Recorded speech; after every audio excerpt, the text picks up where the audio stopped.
स्वागत है आपका आपके अपने YouTube channel SES online classes के प्लेटफॉर्म पर जो माध्यम है जो आपको हमें जोड़े रखता है। तो आइए हम लोग देखते हैं कक्षा 12वीं विषय राजनीति विज्ञान के लघु उत्तरीय प्रश्नोत्तर की कड़ी में आज सवाल नंबर 51 से हम लोग देखेंगे। 50 तक हम लोग पढ़ चुके हैं। जो लोग नहीं देखे हैं पिछला वीडियो को जरूर देखें। तो आइए देखते हैं।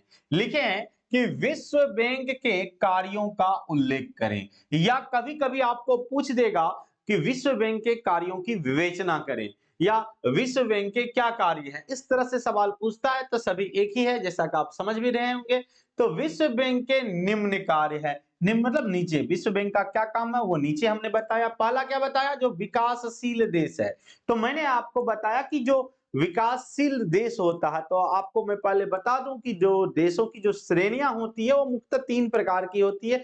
एक जो होता है कि अविकसित देश। अविकसित देश हम लोग किसको कहेंगे? जिनका इंफ्रास्ट्रक्चर बेहतर नहीं होगा उसको हम लोग अविकसित देश कहेंगे। उदाहरण के लिए जैसे कि नेपाल हो गया। एक होता है हमारा विकसित देश जिसका इंफ्रास्ट्रक्चर बेहतर होता है, तो वो जैसे कि हमें उदाहरण के लिए आप अमेरिका को ले सकते हैं। और एक हमारा हो जाता है आपको विकासशील देश, मतलब जो अपना इंफ्रास्ट्रक्चर को बेहतर कर रहा है। उदाहरण के लिए भारत। तो इंफ्रास्ट्रक्चर में हम लोग क्या क्या देखते हैं? हम लोग देखते हैं वहां का स्वास्थ्य, वहां का शिक्षा, वहां का आवास, वहां का परिवहन, वहां का सड़क हो, वहां का संचार हो, या जो भी हो, वहां का टेक्नोलॉजी हो, हर चीज को उसके अंतर्गत में देखा जाता है। तो जो विकासशील देश है उसको वह वित्तीय सहायता देता है, मतलब रुपये के मामले में जहां उसको आवश्यकता होती है तो वो जो विश्व बैंक उसको कर्ज देता है। क्या कर्ज मंगनी में देता है? बिल्कुल नहीं। उसके बदले वो उससे ऋण लेता है, ब्याज लेता है। देखिएगा, उससे उसके बदले उसको ऋण के बदले उसको क्या मिलता है? ब्याज मिलता है। लिखे हैं अगला कि जो विकासशील देश है, यदि कोई रचनात्मक, तो रचना मतलब होता है निर्माण। यदि कोई मान के चलो कोई बड़ा फैक्ट्री या बड़ा प्लांट लगा रहा है, ऐसा कुछ लगा रहा है जिसके लिए उसको मशीनरी बाहर से लेना होगा, तो उन मशीनरी के लिए भी वो विश्व बैंक उसको कर्ज देता है, यानी कि उससे उसको सहायता मिलता है और वहां से वो उसको खरीद पाता है। लिखे हैं कि विकासशील देशों के रचनात्मक आर्थिक विकास के लिए वह तकनीकी रूप से सहायता देता है। उसके बाद लिखे जो हमारा अंतरराष्ट्रीय व्यापार के क्षेत्र में संतुलन बनाए रखना भी इसका जिम्मा है। इसीलिए इस पे ध्यान रखता है ताकि देश जितना आगे बढ़ेगा, व्यापार में जितना संतुलन होगा, कहने का मतलब जो इंपोर्ट एक्सपोर्ट यदि होता रहेगा तो इससे क्या होगा? उस देश को मुनाफा होगा, और अधिक मुनाफा होगा तो वह क्या करेगा? और अधिक आगे बढ़ेगा। अधिक और आगे बढ़ने के क्या क्या करेगा? तो विश्व बैंक से और अधिक कर्ज ले लेगा। इससे क्या होगा? उसको और अधिक ब्याज मिलेगा। कहने का मतलब विश्व बैंक हमेशा चाहती है कि जो उससे कर्ज लिया है वो हमेशा आगे बढ़े, ताकि उसको टाइम टू टाइम उसका जो पेमेंट है, किस्त है, वो भी मिल जाए, और आवश्यकता हो तो उसको वो और भी लोन दे सकती है। तो लिखे हैं कि अंतरराष्ट्रीय व्यापार के क्षेत्र में संतुलन बनाए रखना, जिससे सहायता प्राप्त देश अपना विकास का जो काम है वो बहुत ज्यादा तेजी से और बिना किसी बाधा यानी रुकावट से वो चला सके। तो आपने देखा, और आगे हम लोग देखते हैं। अगला जो हमारा ये है कि पर्यावरण सुरक्षा। विश्व बैंक चाहता है कि पर्यावरण जो है न, जो हमारा जो है सुरक्षित रहे। क्यों? यदि मान के चलिए कि कोरोना रूपी महामारी जो वैश्विक महामारी है, आप सभी ने उसकी मार को झेला है, देखा है, तो आप देखे होंगे कि क्या हुआ कि सभी देश उससे त्रस्त थे। तो जब मान लीजिए लोगों का इनकम घट जाएगा तो लोग जब बैंक से लोग कर्ज लिए होंगे तो उसको वापस करने में टाइमली नहीं दिए होंगे, या उस समय कुछ समय के लिए उसको कर्ज का जो है क्या कहते हैं ब्याज भी माफ किया होगा बैंक, या उसको इंस्टॉलमेंट का टाइम को बढ़ा दिया होगा, ऐसा ही कुछ किया होगा। तो जो हमारा विश्व बैंक है वो भी चाहता है जो देश उससे कर्ज लिए हैं वहां किसी प्रकार का आपदा न आए, ताकि वह देश आगे बढ़े और उसको जो है अपना जो इंस्टॉलमेंट है वो समय पे मिलता रहे। तो पर्यावरण सुरक्षा भी उनमें से एक है जिसका ध्यान विश्व बैंक रखती है, और चाहती है कि जो देश उनसे कर्ज लिए हैं या कहीं भी दुनिया में, वो पर्यावरण जो है वो सुरक्षित रहे, जिसमें पर्यावरण से संबंधित सभी नियमों का निर्माण करती है और उसे लागू करना भी इसके अधिकार क्षेत्र में आता है। आगे हम लोग सवाल नंबर 52 को देखते हैं। उम्मीद है इस सवाल को आप लोग बेहतर समझे होंगे। सवाल है कि राज्य पुनर्गठन अधिनियम। राज्य मतलब निश्चित भौगोलिक क्षेत्र पर, पुनर् मतलब फिर से, गठन मतलब निर्माण, राज्यों का फिर से निर्माण, अधि मतलब अंदर, नियम मतलब कानून, मतलब नियम के अंदर यानी कानूनी रूप से राज्यों का दोबारा से गठन निर्माण। यह कब हुआ था? 1956 में। बच्चा इसको ध्यान में रखेंगे। राज्य पुनर्गठन अधिनियम बच्चा कब ये हुआ था? 1956 में। पर संक्षेप में लिखें। लिखे हैं कि भारत को प्रशासनिक दृष्टि से मतलब कानूनी रूप से गठित करने के लिए, निर्माण करने के लिए जो भारतीय जो संसद है उसके द्वारा 31 अगस्त 1956 ईस्वी को राज्य पुनर्गठन अधिनियम पारित कर दिया गया। पारित करना मतलब लागू कर दिया गया। तो बच्चा यहाँ पे एक ऑब्जेक्टिव बन गया कि राज्य पुनर्गठन अधिनियम कब लागू हुआ, तो 31 अगस्त 1956 ईस्वी को हुआ। इसके साथ क्या हुआ कि जो समस्त भारतीय क्षेत्र था उसको दो भाग में, एक स्वायत्त शासी राज्य था और दूसरा जो है वो केंद्र शासित क्षेत्र में विभाजित करने का निर्णय लिया गया। एक पर जो है जो स्वायत्त शासी राज्य था जिसको हम लोग केंद्र शासित प्रदेश जो कहेंगे, सॉरी जिसको हम लोग जो है अपने स्व मतलब होता खुद का, जिसका शासन खुद देखता है यानी कि जो वहां का राज्य सरकार देखती है, और एक हो गया केंद्र शासित जहां पे केंद्र सरकार देखती है। तो इसको ध्यान में आप लोग रखेंगे। आगे बढ़ते हैं हम लोग। लिखे यह जो काम जो किया गया यानी कि राज्यों का जो दोबारा से जो गठन का जो अधिनियम पारित किया गया, इसका जो आधार था वो क्या था, भाषा। तो यह भी कभी कभी पूछता है कि राज्य पुनर्गठन अधिनियम का आधार क्या था, उसका आधार क्या था, भाषा था। इसके द्वारा भारत में नए प्रदेशों का निर्माण हुआ एवं कुछ प्रदेशों की सीमाएं परिवर्तित हुई, मतलब कुछ का सीमा घटा भी जो पहले की तुलना में ना। अगला देखिएगा, लिखे हैं कि मानव विकास सूचकांक, सवाल नंबर 53 पे आप लोग ध्यान दीजिएगा। सवाल नंबर 53 में हमने लिखा कि मानव विकास सूचकांक, मानव समझ रहे, विकास मतलब गुणात्मक वृद्धि, सूचकांक मतलब तालिका, मतलब मनुष्य कितना विकसित है उसका तालिका पर संक्षिप्त टिप्पणी लिखे हैं। लिखे कि मानव विकास सूचकांक संयुक्त राष्ट्र विकास कार्यक्रम UNDP, United Nations Development Programme के अंतर्गत ये होता है। उसी के अंतर्गत जारी होने वाला एक वार्षिकी रिपोर्ट है, मतलब साल में एक बार आता है। इसके अंतर्गत क्या देखते हैं, इसके अंतर्गत देखते हैं कि वहां का जो जीने का जो तौर तरीका है, प्रत्याशा मतलब आगे का पीढ़ी के लिए जो उम्मीद है, शिक्षा और वहां का जो इनकम, इन सभी मानकों के आधार पर रिपोर्ट तैयार किया जाता है। और इस सूचकांक से यह बात का पता चलता है कि कोई देश विकसित है या विकासशील है या अविकसित है, मतलब पूर्ण रूपेण विकसित है या विकास की राह पर है या वो अविकसित मतलब अभी भी विकसित नहीं हुआ है। लिखे कि मानव विकास सूचकांक की पहली रिपोर्ट सन 1990 ईस्वी में आई थी। यह भी बच्चा ध्यान में रखना है कि मानव विकास सूचकांक की पहली रिपोर्ट कब आई थी, 1990 में। लिखे मानव विकास सूचकांक का जो ताजा रिपोर्ट है वो आया था आपको 9 दिसंबर 2019 ईस्वी को, जब हम स्लाइड लिख रहे थे उस समय की बात है ना। कहता है जिसमें भारत 129वें स्थान पर है। अभी का आप लोग एक बार जो है सर्च करके देख लेंगे इसको। लिखे हैं कि इस सूची में नॉर्वे जो है वो पहले स्थान पर इस सूची में आता है, स्विट्जरलैंड जो है वो इस सूची में दूसरे स्थान पर आता है और आयरलैंड इस सूची में तीसरे स्थान पर आता है। तो आइए हम लोग देखते हैं सवाल नंबर 54 को। हमारा जो सवाल नंबर 54 कहता है कि भारतीय विदेश नीति, वी मतलब बाहरी, भारत का बाहरी देशों के साथ जो नीति है, नियम है, उसका व्याख्या करना। लिखे हैं कि प्रत्येक राष्ट्र की अपने विदेश नीति होती है और उस विदेश नीति का एकमात्र उद्देश्य होता है जो अपने देश की हितों की पूर्ति करना, उसका विकास करना। हाँ, यदि भारत किसी बाहरी देश के साथ समझौता करता है तो भारत का एकमात्र उद्देश्य होगा कि भारत का विकास हो। इसीलिए वो समझौता भी करता है कि भारतीय विदेश नीति के उद्देश्य निम्नलिखित है। पहला कि अंतरराष्ट्रीय शांति, मतलब भारत शांति प्रिय देश है और सुरक्षा का वह समर्थन करता, मतलब भारत बेवजह किसी को उकसाता नहीं है लड़ने के लिए, विश्व में शांति भंग करने का प्रयास नहीं करता है।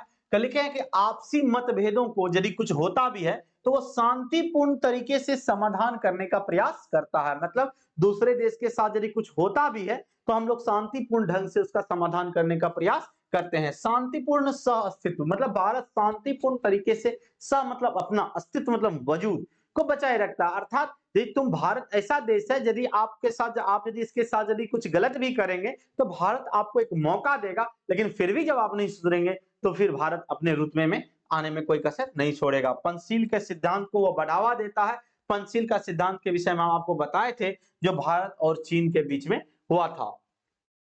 आगे लिखे हैं कि विश्व के सभी राष्ट्र, विशेष तौर पर जो हमारा पड़ोसी देश है, उसके साथ क्या करना, मित्रतापूर्ण संबंध को बनाना है। क्योंकि कुछ भी होगा तो पड़ोसी हमारा अपना है, वो तुरंत दौड़ के देखेगा। अब पाकिस्तान जैसा पड़ोसी लटफोड़ हो तो उसका बात ही अलग है, लेकिन भारत का हमेशा रहता है कि जो पड़ोसी देश है उसके साथ अच्छा व्यवहार करना है।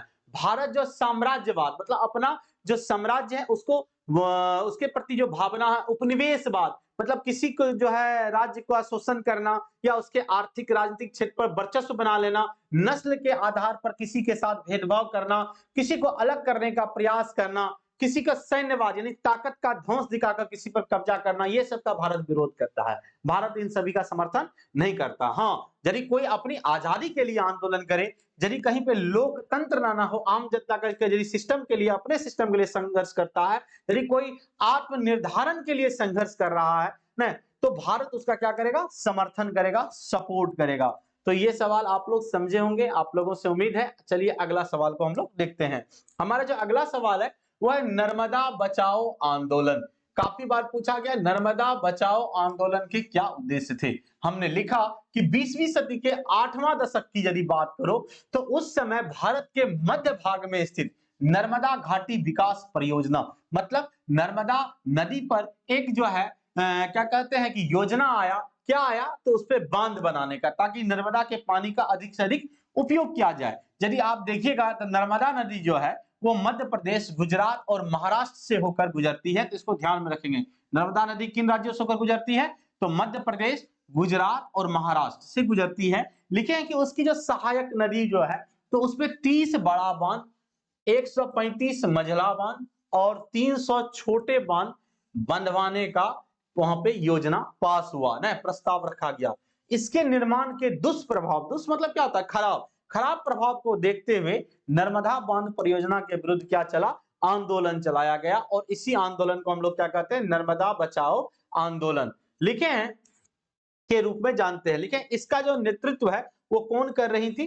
तो मेघा पाटकर। तो बच्चा ये सब बात को याद रखना, नर्मदा बचाओ आंदोलन से कौन संबंधित है? तो मेघा पाटकर। ये कई बार आपको जो है ऑब्जेक्टिव में पूछा है, आप इस पे ध्यान देंगे। चलिए देखते हैं। लिखे है कि इस आंदोलन का एकमात्र उद्देश्य था, क्या था? कि नर्मदा नदी के ऊपर जो है बांध जो बन जो रहा है उसको बांध बनाने से रोकना था। और प्रदर्शनकारी जो था उसका क्या मानना था? यदि मान लो बांध बन गया तो उससे 248 गांव का जो लोग है वो विस्थापित हो जाएगा। विस्थापित हो जाएगा मतलब उसको अपना घर बार छोड़कर भागना पड़ेगा। और 3 राज्यों के कुल 37,000 हेक्टेयर भूमि, 1 हेक्टेयर बराबर होता है 10,000 वर्ग मीटर की भूमि क्या हो जाएगा? जलमग्न हो जाएगा। मतलब लोगों को जान माल की काफी हानि होगी। ऐसा वहां का जो आंदोलन जो कारी थे, जो नर्मदा बचाओ आंदोलन के समर्थक थे, उनका ऐसा मानना था। अगला देखिएगा, अगला है बच्चा है हमारा सामूहिक सुरक्षा। लिखे हैं कि सामूहिक सुरक्षा से आप क्या समझते हैं? लिखे सामूहिक वर्ग को खतरे से आजादी को हम लोग सामूहिक सुरक्षा कहते हैं। इसके अंतर्गत किसी एक वर्ग या राज्य की सुरक्षा की चिंता प्रत्येक वर्ग या राज्य की होती है। मतलब अपने बारे में ना छोड़, अपने बारे में ना सोचकर देश के बारे में या किसी जो है सभी वर्गों के बारे में यदि हम सोचते हैं तो उसी को हम लोग सामूहिक सुरक्षा कहते हैं। मतलब अपना खुद सुरक्षित ना होकर बल्कि सबको साथ लेकर चलना। और इसका एकमात्र उद्देश्य क्या होता है? मानव और देश के अस्तित्व को खतरे से मुक्ति दिलाना। क्योंकि देश से बढ़कर के या मानव से, मानवता से बढ़ गए और कुछ नहीं हो सकता है। हमारा जो अगला सवाल है, अगला सवाल है नक्सलवाद। सवाल है कि नक्सलवाद क्या है? तो ध्यान दीजिएगा कि हमारा अगला सवाल है नक्सलवाद क्या है। लेकिन नक्सलवाद जो है कम्युनिस्ट क्रांतिकारी के उस आंदोलन का अनौपचारिक नाम है। अनौपचारिक मतलब जो औपचारिक नहीं है। कहता कि जो भारतीय कम्युनिस्ट आंदोलन के फलस्वरूप उत्पन्न हुआ था। नक्सल शब्द की उत्पत्ति पश्चिम बंगाल का एक छोटा सा गांव है, नाम है नक्सलबाड़ी। नक्सल शब्द जो आया है वो कहां से आया है? तो नक्सलबाड़ी नामक गांव से आया है। और वह कहां पड़ता है हमारा? तो पश्चिम बंगाल में पड़ता है। लिखे हैं कि जहां भारतीय कम्युनिस्ट पार्टी का जो नेता था नाम है चारू मजुमदार और कानू सान्याल।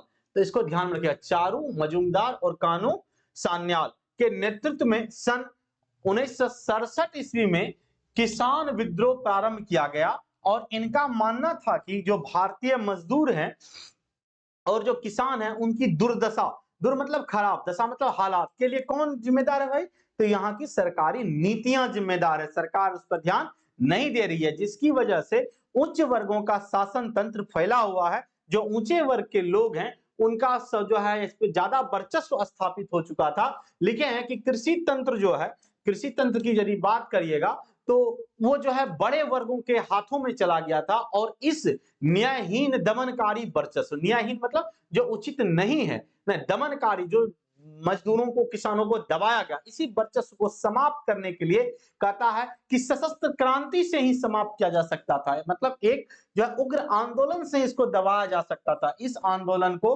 नक्सलवादी आंदोलन के रूप में हम जानते हैं, जो भारत के अन्य राज्यों में भी धीरे धीरे फैलता चला गया। लेकिन नक्सलवादियों ने जो धनी भूस्वामी था, मतलब जो पैसा रुपया पैसा वाला जमीन मालिक था, उससे क्या किया, बलपूर्वक मतलब ताकत से उसका जमीन छीन लिया और गरीब और भूमिहीन में क्या किया, उसके जमीन को बांट दिया गया। चलिए आप लोग इसको समझे होंगे। चलिए अब अगले सवाल के ओर हम लोग बढ़ते हैं। हमारा सवाल है 58 नंबर, देखिएगा कि बहुराष्ट्रीय, बहु मतलब बहुत, राष्ट्र मतलब देश, बहुराष्ट्रीय निगम या कंपनी एक ही चीज हुआ, इससे आप क्या समझते हैं?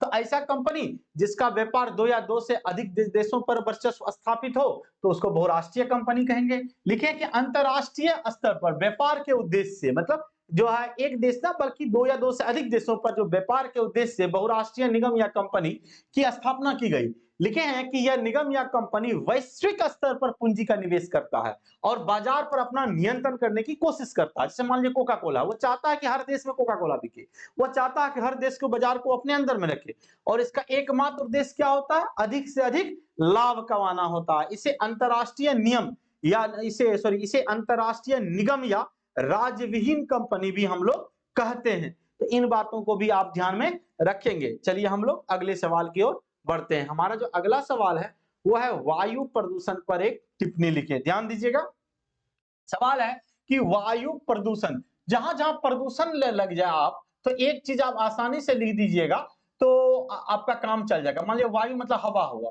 तो हवा में जो है अवांछनीय पदार्थों का मिलना, अवांछना, मतलब नहीं, वांछना मतलब चाहना, मतलब ऐसा चीज हम नहीं चाहते हैं हवा में मिले तो वो वायु प्रदूषण हो गया। तो जल प्रदूषण, जल में अवांछनीय पदार्थों का मिलना, जल प्रदूषण। मृदा में अवांछनीय पदार्थों का मिलना, मृदा प्रदूषण।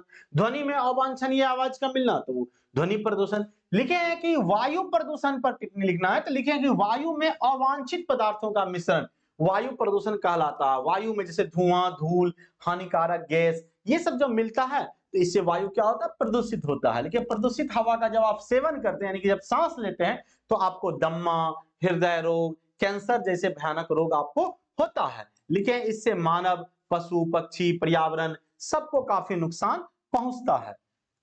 और हमारा आज का जो आखिरी जो हमारा जो क्वेश्चन है वो हमारा यह है कि सामाजिक न्याय, सामाजिक न्याय क्या है? लिखे हैं कि सामाजिक न्याय का तात्पर्य यानी मतलब समाज के विभिन्न वर्ग, मतलब अलग अलग जो समूह है, अलग अलग जात में अलग अलग धर्म जो बटा हुआ के बीच सामाजिक रूप से हो, आर्थिक रूप से हो, राजनीतिक रूप से हो, समानता स्थापित करना, मतलब सबको बराबरी का हक प्राप्त होना। लिखे हैं कि इसके अंतर्गत समाज में जो उपेक्षित या जो पिछड़ा हुआ वर्ग है, लोग जिसकी उपेक्षा करता है, अनादर करता है, या जो पिछड़ा हुआ वर्ग है उसके लिए आरक्षण का व्यवस्था किया गया ताकि वह भी मुख्य धारा से जुड़ सके। इसके अंतर्गत समाज का जो दबा कुचला लोग है उसको आगे बढ़ाने का प्रयास किया गया। लिखे हैं कि इसके अंतर्गत किसी के साथ, चाहे वो सामाजिक रूप से हो, वो धार्मिक रूप से हो, सांस्कृतिक रूप से हो, पूर्वाग्रह मतलब पहले जो उसको दबाता था उसके आधार पर कोई भी प्रकार का भेदभाव नहीं किया जाता है इत्यादि। इस प्रकार से आज आप लोगों ने 60 नंबर तक लघु उत्तरीय प्रश्नोत्तरों को पढ़ा।